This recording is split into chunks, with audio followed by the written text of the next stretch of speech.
Salam aleyküm dəyərli izləyicilər. Yenidən bitkilər haqqında məlumat kanalı olaraq sizin qarşınızdayıq. Bu gün bir çoxumuzun yanlış elədiyi bir mövzuya toxunmaq istəyirəm. İstəyən bitkimizi kökləndirmək və xüsusən də bu fiks bitkilərin kökləndirmə haqqında video olacaqdır. Bəli, fiks bitkisi digər bitkilərə nisbətən daha gec köklənən bir bitkidir, amma burada elədiyimiz səhvləri biz aradan qaldırsaq daha gözəl nəticə alarıq və bitkimiz daha tez inkişaf edər. İndi keçək bitkimizi necə rahat üsulla kökləndirə bilərik və elədiyimiz səhvləri eləməməyə çalışacağıq. Deməli, bu bitkilər bildiyimiz kimi, yəni onda da var, bunda da var. Bu fikuslar əncil ağaclı fikuslardır. Bunları bax, belə kəsdikdə kəsirik, başı bunu kökləndirmək istəyir. Görürsünüz, bu çıxan maye, bundan kauçuk düzəldirlər. Buna elə ona görə kauçuk gül deyirlər. Yəni bu bir növ bitkinin köklənmə bu formada biz bunu kökləndirməyə çalışsaq, bu köklənmə zəif olacaq. Ona görə məsəl üçün bu bitkini qoyuruq, fikir verirsiniz. Qoyuruq məsələn buna, suyun içinə.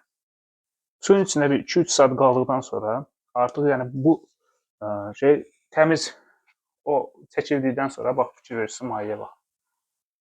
Bu maye təmiz çəkildikdən sonra bax bitkimizdə burada olan bu mayenin də üzərinə torfla silirik, torf çəkilir, torf qatır.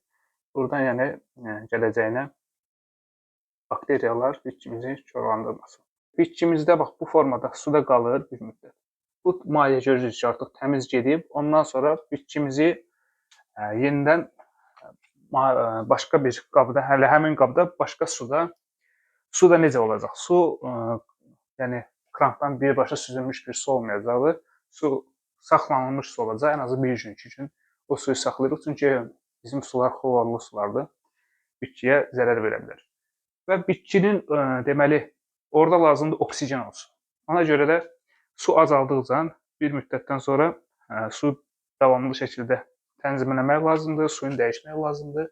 Yeni suda bitki daha yaxşı kök verəcəkdir. Sürətləndirmək üçün bir neçə üsul var. Ən rahat üsullardan birini deyəcəm ki, deməli suyun içinə 4-5 dənə mərcimək dənəsi, yaşıl mərcimək dənəsini atırıq. Və o inşallah görəcəksiniz ki, köklənmə sürətlənəcəkdir. Belə isə ümumi olaraq fiks bitkisinin köklənməyin ən qısa, yəni 1 ay, 2 ay gözləmək lazım olacaqdır. Ən qısa zamanda 2 aydan tez çıxmayacaqdır.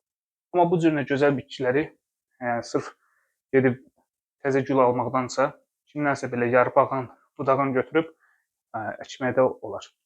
Yəni bu elastika gülünü daha yaxşı olar ki, budaq şəklində keçək. Məsəl üçün bax, artırmaq istəyiriksə, tutaq ki, bax buradan kəsdik, bax burada. Əlim orada düşür də. Buradan kəsdik və üzərində bir yarpaq qalsa bəsdir. Yarpağının özündə məsəl üçün bu xırda yarpaqdır. Böyük yarpaq olanda məsəl üçün o yarpağın özünü də xırdalayıb kəsmək olar ki, yəni sırf gücün yarpağa verməsin və yaxud da əyilməsin bitki. O formada qoyuruq. Suya qoyuruq, bir müddətdən sonra inşallah görəcəksiniz ki, köklənmə başlayıb. Məsəl üçün bu bitkinin özündən neçədən artıq biz o fiksu çıxarda bilərik. Və inşallah gələcək videolarımızda çalışacaq sizinlə fiksu ümumiyyətlə bitkiləri necə formaya vermək, bitkiləri necə artırmaq daha gözəl videolarla sizin qarşınızda olacaq. Özünüzdən müğayət olun. Sağ olun, salamat.